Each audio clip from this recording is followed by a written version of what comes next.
Donc bonjour à tous, bienvenue pour cet exo de colle numéro 16.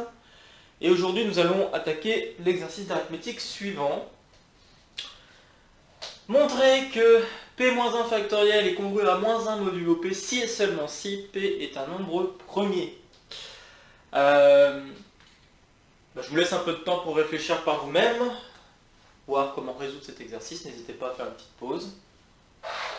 Bon. Alors cet exercice, donc en fait c'est un théorème, appelé théorème de Wilson.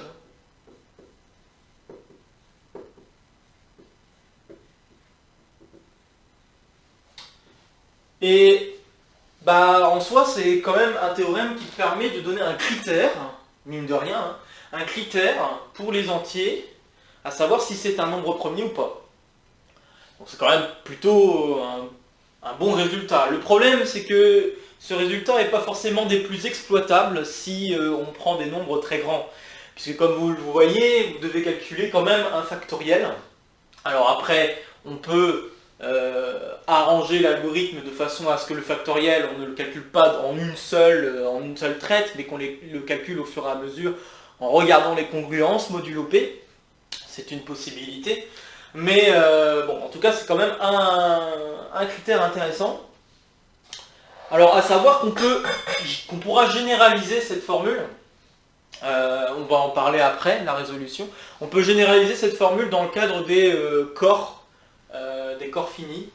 Donc, si on travaille avec les corps finis et qu'on fait le produit des éléments qui sont inversibles dans ce corps fini, eh bien ça va également nous donner moins l'élément neutre. Donc c'est quand même, voilà, c'est quelque chose qui va se généraliser. Donc bon. Très bien, alors maintenant que j'ai parlé de 2-3 choses concernant cet exercice, on va le résoudre.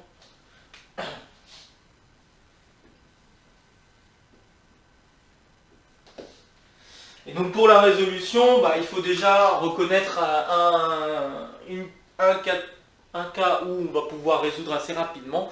Alors le cas qu'on peut résoudre assez rapidement, c'est si on a ça, alors P est un nombre premier. Et pour cela, on va travailler avec la contraposée. Donc je commence par l'implication directe, et pour faire l'implication directe, je vais le faire en utilisant la contraposée. Donc la contraposée, ça veut dire quoi? Ça veut dire que je vais partir de soit P, un nombre qui n'est pas premier.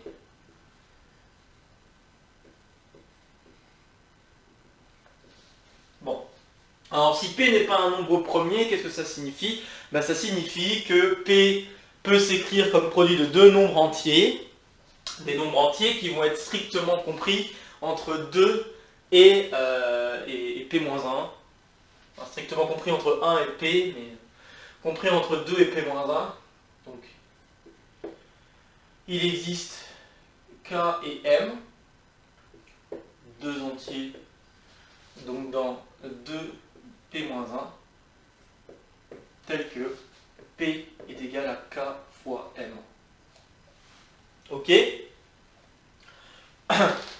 Alors qu'est-ce qui va se passer? Ce qui va se passer, c'est que P-1 factoriel, alors il y a quand même deux cas de figure. Si K est différent de M, eh bien on va retrouver les facteurs K et M dans P-1 factoriel. Ok? Donc on peut déjà traiter ce cas-là. Si K est différent de M, mettons K plus petit que M.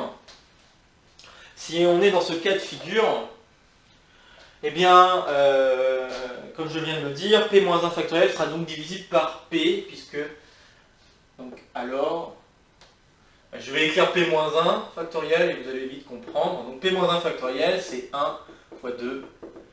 Puis il va intervenir l'entier K quelque part. Puis il va intervenir l'entier M quelque part. Ok? Donc ça veut dire que P divise. Donc P divise P-1 factoriel. Et ça voudrait dire que P-1 factoriel est congru à 0 modulo P. Et non moins 1.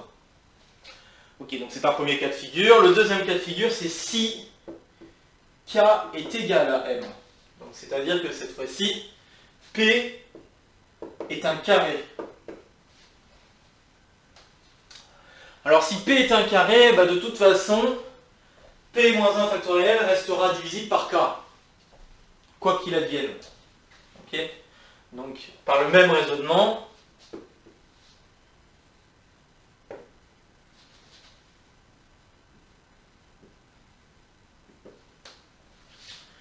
K divise P moins 1 factoriel. Mais on sait aussi du coup que K divise P. Ok. Donc le PGCD,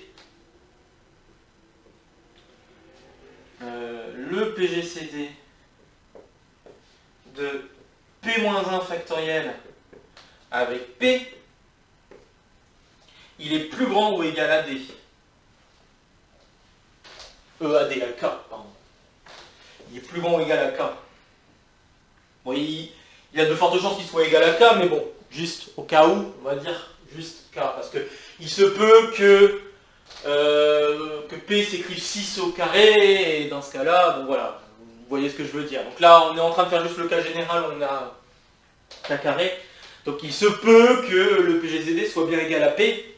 Si vous prenez 6 au carré, par exemple, vous pouvez vérifier que ça va marcher.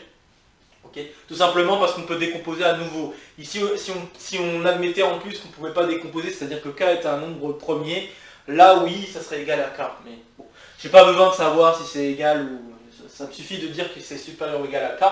Parce que je vais faire une contradiction, je vais dire si nous avions ça, donc or, si P-1 factoriel est congru à moins 1 modulo P, j'écris autrement ce que ça veut dire. Ça veut dire que P-1 factoriel plus K fois P, peut-être pas K, peut-être une autre lettre, alors plus alpha fois P, disons, est égal à moins 1. Donc il existe un alpha dans Z. Alors, il existe un alpha dans Z, tel que ceci. Ok. Et dire ceci, si on modifie un tout petit peu, donc c'est-à-dire si je multiplie par moins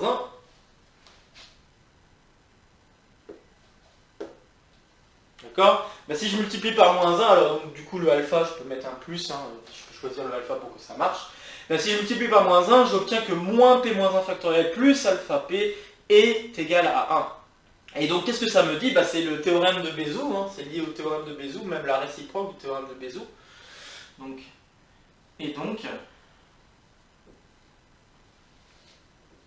par la réciproque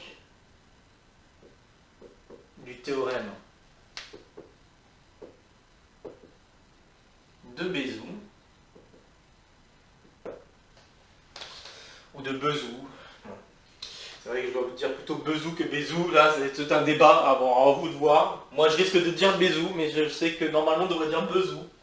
Bref, donc par le théorème de Bezout, ou de la réciproque, en tout cas l'un des deux sens, eh bien on en déduit que P-1 factoriel avec P doit être premier entre eux. Donc le PGCD vaut 1.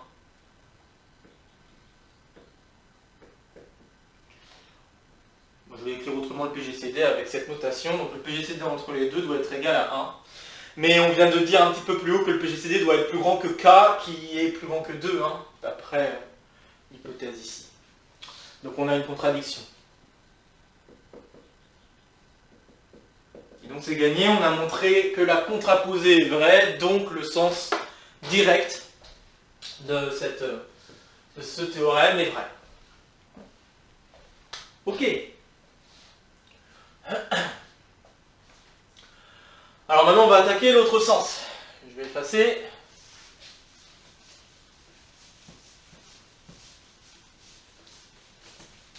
Une fois, n'hésitez pas à faire une pause si je vais un tout petit peu trop vite pour effacer. Donc, pour l'autre sens, on va mettre en avant une propriété intéressante sur les nombres entiers. Et à partir de cette propriété, on va pouvoir conclure assez rapidement les choses. Donc la propriété va être la suivante. Donc, et comme je l'ai dit, ça peut se généraliser avec les nombres, avec les corps finis. Donc la propriété est la suivante, c'est que si je prends, donc on va montrer la chose suivante, je vais mettre un premier point. Montrons que, donc pour tout entier n compris entre 1 et p-1, il existe un unique m appartenant à 1p-1 également, tel que n, donc j'ai oublié de l'écrire, mais je suppose que p est un nombre premier, hein, parce que là je suis en train de faire la réciproque, donc supposons p premier. Donc on va montrer que pour tout entier compris entre 1 et p-1, il existe un unique entier compris entre 1 et p-1, tel que n fois m est congru à 1 modulo p. Autrement dit, ça signifie qu'on est en train de vérifier une propriété de corps sur les corps finis, donc là notamment sur fp, pour ceux qui connaissent un petit peu. Donc on est en train de regarder, en fait, là c'est une petite propriété que je vais vérifier, que je vais montrer, parce que je pense que ça ne fait pas de mal de réviser ça, pour ceux qui connaissent déjà. Pour ceux qui ne connaissent pas, bah, justement ça permet de découvrir. Donc ça met en avant en fait le fait que si on regardait les classes d'équivalence pour la relation de congruence modulo P, et qu'on définit une structure de corps une structure en tout cas au minimum d'anneaux en considérant l'addition et la multiplication des classes pas de conjugaison décidément, des classes d'équivalence, eh bien on construirait comme cela un corps. Et c'est ça qu'on est en train de mettre en avant en particulier, le fait que n'importe quel élément a un non nul a un inverse. Donc c'est ça qu'on est en train de vérifier. Alors pour prouver ça, ça ne va pas être très difficile, mais c'est toujours de la révision, moi je trouve que c'est plutôt sympa. Donc si je prends un entier compris entre 1 et p-1, bah, comme je sais que p est un nombre premier,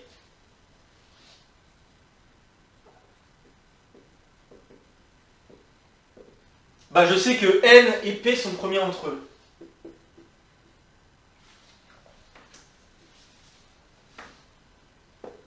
Donc n et p sont premiers entre eux. Donc, je vais écrire encore la PGCD comme ça. Donc le PGCD entre n et p est égal à 1. Là, cette fois-ci, j'applique le théorème de Bezout, dans le bon sens. Donc, d'après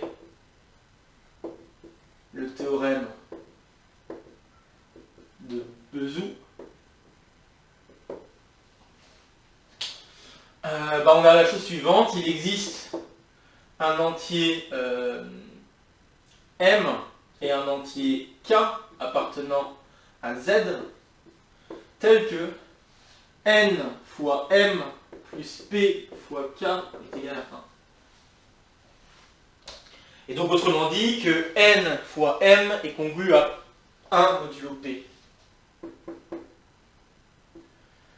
n fois m est congru à 1 modulo p. Donc on est presque au bon résultat.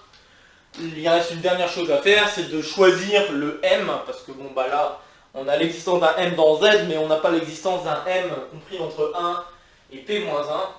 Mais pour cela, qu'est-ce qu'on va faire? Ce qu'on va utiliser, c'est la division euclidienne de m par p. D'accord? Donc, en considérant la division euclidienne de m par p, donc qu'est-ce qu'on obtient? On peut écrire que m s'écrit p fois, disons p fois, bon je peux réutiliser alpha, donc p fois alpha plus m' avec m' appartenant à, alors a priori appartenant à 0p-1.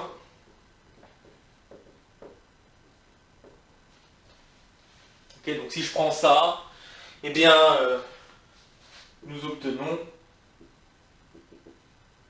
donc il suffit juste de développer n fois m et vous allez obtenir que n fois m' est congru à 1 modulo P, ce qui vous permet d'affirmer en même temps que M' est différent de 0. Parce que si M' était égal à 0, vous n'auriez pas la congruence modulo 1, et donc ça voudrait dire que ça voudrait dire soit que M a été mal choisi, soit que N n'était pas premier avec P. Donc ça contredirait la congruence ici obtenue. Ok. Alors attention, c'est pas parce que j'ai obtenu unicité via la division euclidienne que j'ai obtenu unicité sur mon choix d'éléments entre 1 et P-1. D'accord? Il faut faire un tout petit peu attention là-dessus. Donc il va falloir vérifier l'unicité en plus de l'existence. Là on a l'existence, c'est bien, maintenant il faut vérifier l'unicité. Donc pour vérifier l'unicité, raisonnement classique, si je prends M et mu, donc soit M et mu compris entre 1 et P-1, donc tel que N fois M est congru à 1 modulo P, tout comme N fois mu. Alors si je fais la soustraction des deux, je peux écrire que N fois M moins mu est congru à 0 modulo P. Du coup, je sais que N est premier avec P. Donc, or, N et P sont premiers entre eux. Donc ça veut dire que M moins mu est divisible par P. Donc P divise N moins mu. Mais on sait que M et mu sont compris entre 1 et P moins 1. Donc M moins mu. Or, M moins mu est compris entre moins P moins 1 et P moins 1. Pas très difficile à faire, à vérifier. Et donc le seul multiple de P qui est compris entre moins P moins 1 et P moins 1, c'est 0. Donc on n'a pas beaucoup de choix. M moins mu doit être égal à 0. Et donc M est égal à mu. Et c'est gagné, on a bien existence et unicité du choix de M à partir d'un N compris entre 1 et P moins 1. Bien. Donc ceci nous permet de définir une bijection. C'est ça qui est plutôt intéressant. Alors je vais effacer un peu et puis je vais utiliser cette propriété. Hop. Pour conclure le sens direct. Donc là j'ai reprouvé cette propriété parce que c'est bien de faire du rappel. Donc voilà, maintenant cette propriété est vraie. Et donc comme j'ai dit, je vais définir une fonction bijective maintenant. Hein. Donc soit phi, l'application qui a un entier entre 1 et P-1, associe un entier entre 1 et P-1, tel que pour tout n compris entre 1 et P-1, n fois phi de n est congru à 1 modulo P. Donc j'utilise une écriture qui est valable pour les premières années, hein, d'accord? Pour ceux qui se posent la question de pourquoi je pose l'application et tout ça, je pourrais juste écrire n-1. C'est juste pour que je sois en accord avec ceux qui sont aussi au programme de première année. Parce que voilà, j'aimerais montrer que cet exercice est tout aussi on peut tout aussi bien l'attaquer en première année qu'en deuxième année. Donc il y a vraiment voilà. Donc c'est juste une écriture pour dire je choisis l'inverse. Hein. Donc le phi c'est juste prendre l'inverse de n pour ceux qui préfèrent travailler avec le corps fini. Vous avez tout à fait le droit, il n'y a pas de problème. Donc voilà. Et du coup cette propriété au-dessus, vous l'aviez déjà sous la main. C'est sûr que ça va plus vite si on a ça sous la main. Donc si j'utilise ça, je sais que phi est une bijection parce qu'elle a été prouvée juste au premier point. Hein. Donc phi est une bijection par ce qui précède. Oups. Par ce qui précède. Et ce qu'on va faire, et bon c'est une petite technique assez jolie, ce qu'on va faire c'est qu'on va faire la multiplication de P-1 factoriel avec lui-même. Donc autrement dit on va faire le carré de P-1 factoriel.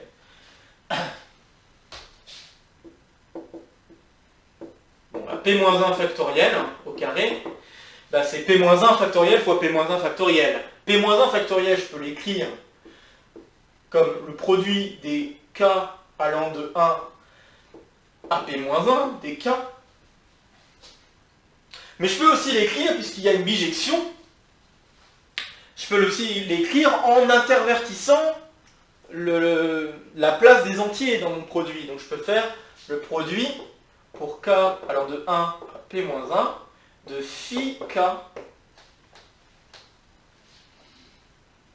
Ok, donc là, ce qui se passe, parce que phi est une bijection, car phi est une bijection, et donc il échange juste l'ordre des... Et donc, phi échange l'ordre des facteurs dans le produit. Ok, donc P-1 factoriel, je peux l'écrire comme ceci. Les deux produits, je peux les rassembler en un seul produit. Ça va me faire produit pour k allant de 1 à P-1 de k fois phi k. Mais k fois phi k, je sais que c'est congru à 1 modulo P, donc ce produit est congru à 1 modulo P. Bon, on a beaucoup avancé là. Il me reste une dernière chose à faire. Et cette dernière chose, eh ben, c'est de enlever le carré.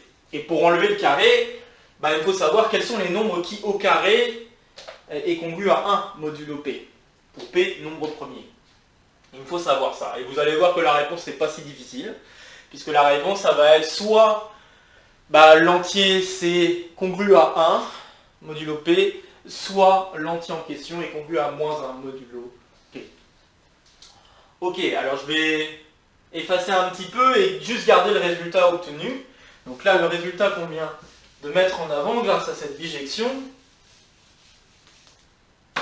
c'est que P-1 factoriel au carré est congru à 1 modulo P. Et maintenant, ce qu'il faut, c'est juste, qu'est-ce que ça voudrait dire qu'un nombre au carré est congru à 1 modulo P? Qu'un nombre entier est congru à 1 modulo P.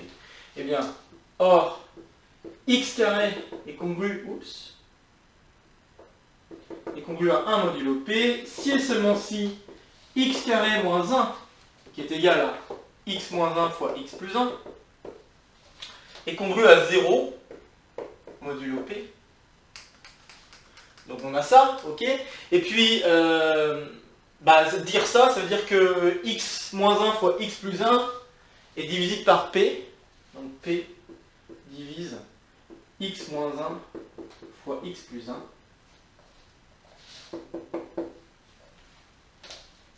Mais dire ça, comme P est un nombre premier, donc là on utilise la propriété de Gauss. Donc Gauss avec P premier. Donc comme P est un nombre premier, si P divise un produit, ça veut dire que P divise le premier facteur ou le deuxième facteur.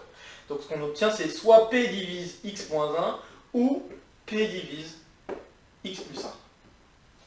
Et donc, avec ça, on en déduit que x est alors congru à 1 modulo P ou x est congru à moins 1 modulo P. Et donc, qu'est-ce que ça veut dire par rapport à notre cas de figure? Ça veut dire que P-1 factoriel est congru à 1 modulo P ou P-1 factoriel est congru à moins 1 modulo P. Bon, on y est presque. Reste à mettre en avant que ce cas de figure est impossible. Donc reste à mettre en avant que ce cas de figure est impossible. Alors, comme on vient un peu de le mettre en avant, on vient de mettre en avant que les seuls éléments, donc avec la résolution qu'on vient de faire, on vient de mettre en avant que les seuls éléments qui ont un inverse égal à eux-mêmes sont justement 1 et moins 1. D'accord? Parce que nous venons de démontrer, on n'a que phi k égale k, si et seulement si k est égal à 1 ou k est égal à p moins 1. D'accord? Il n'y a que deux cas de figure où l'inverse de k c'est lui-même. Ok? Très bien. Alors maintenant qu'on a ça sous la main, on peut revenir sur notre produit de départ et se dire, si c'était congru à 1 modulo P, ça voudrait dire que, à la rigueur, le seul élément qui a un inverse qui est égal à lui-même, c'est 1. Et en fait, c'est comme ça qu'on conclut. Donc celui-là est impossible parce que ça voudrait dire que moins 1 a un inverse différent de lui-même. Donc, ainsi, étoile est impossible, car cela impliquerait que moins 1, ou P-1,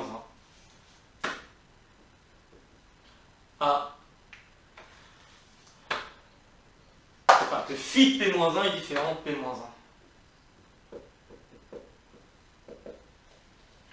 Ok? Parce que justement, là, vous n'avez qu'à écrire, pour ainsi dire, si vous mettez P, si vous mettez moins 1 d'un côté, puis vous mettez tout le reste du produit de l'autre côté, donc c'est-à-dire 2 fois 3, enfin, si vous mettez 2 fois 3 jusqu'à fois P-2, vous savez que tous les autres vont trouver leur inverse dans l'affaire. Et donc tous les autres vont trouver leur inverse, donc ça veut dire que le reste du produit va donner 1.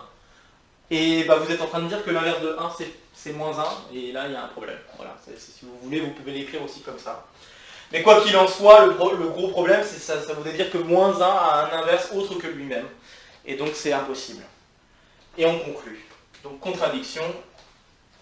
Donc étoile est impossible, et donc on conclut bien le bon résultat. P-1 factoriel est congru à moins 1 modulo P. Alors on aurait pu, au lieu de passer par le carré, on aurait pu décomposer le produit P-1 factoriel et puis mettre... Mais quoi qu'il arrive, il fallait passer par là, parce que passer par là, ça me permet de savoir quels sont les éléments qui ont comme inverse eux-mêmes. Et c'est ça la clé pour savoir, pour connaître la congruence de ce truc-là. Bon. C'est pas la seule preuve possible, il y en a d'autres de preuves de ce théorème, notamment une preuve par Lagrange, par exemple, qui utilise des formules de binôme de Newton, en développant ce qui se passe pour x plus, pour x, qui cherche des polynômes qui vérifient une certaine propriété du type, j'ai un polynôme fois évaluant x fois x plus p, ça doit être égal au polynôme x plus 1 fois p de x plus 1. C'est une autre façon de résoudre. Mais il y en a plein, il n'y a pas que cette façon-là, il y en a d'autres, bien sûr, mais voilà, je voulais vous en présenter une, bien sympathique. Et donc la version générale de ce truc-là, comme je l'ai dit, c'est si je travaille avec un corps fini, je vais l'écrire la version générale. Oups. Version générale. Donc si je soit K un corps fini, commutatif, pour ceux pour ceux qui considèrent qu'un corps n'est pas nécessairement commutatif, mais bon, au sens de la multiplication. Donc si je prends K un corps fini commutatif et que je note K étoile l'ensemble des inverses, donc des inversibles, donc c'est égal à l'ensemble des inversibles de K, alors le produit des K pour K appartenant à K étoile est égal à moins 1. Et ça, je vous laisse à essayer de faire. Vous allez voir que c'est à peu près le même genre de truc, pour ceux qui se débrouillent bien avec les corps finis. C'est à peu près le même principe. Juste qu'on peut jouer avec les inverses et il faut se poser la question quels sont les éléments qui ont leur propre inverse, qui sont égales à leur propre inverse. Et on va voir encore la même conclusion, c'est que les seuls éléments qui vont avoir leur propre inverse égale à eux-mêmes, c'est 1 et moins 1. Et donc c'est grâce à ça qu'on arrive à conclure ici aussi. Bon voilà, j'espère que cet exercice vous a plu, même s'il était assez bien classique. Pour ceux qui auraient aimé avoir quelque chose d'un peu plus... j'ai préféré faire quelque chose d'assez classique. Et puis je trouve que ça fait pas de mal, de la révision sur certains points d'arithmétique. Si vous avez des remarques à faire, n'hésitez pas à les faire en commentaire. Si vous trouvez que cette vidéo pourrait être intéressante pour d'autres copains ou des choses comme ça, n'hésitez pas à partager la vidéo. Et puis sur ce, je vous souhaite un bon week-end, une bonne semaine, et je vous dis à la semaine prochaine pour l'Exode Call numéro 17. Allez, salut à tous!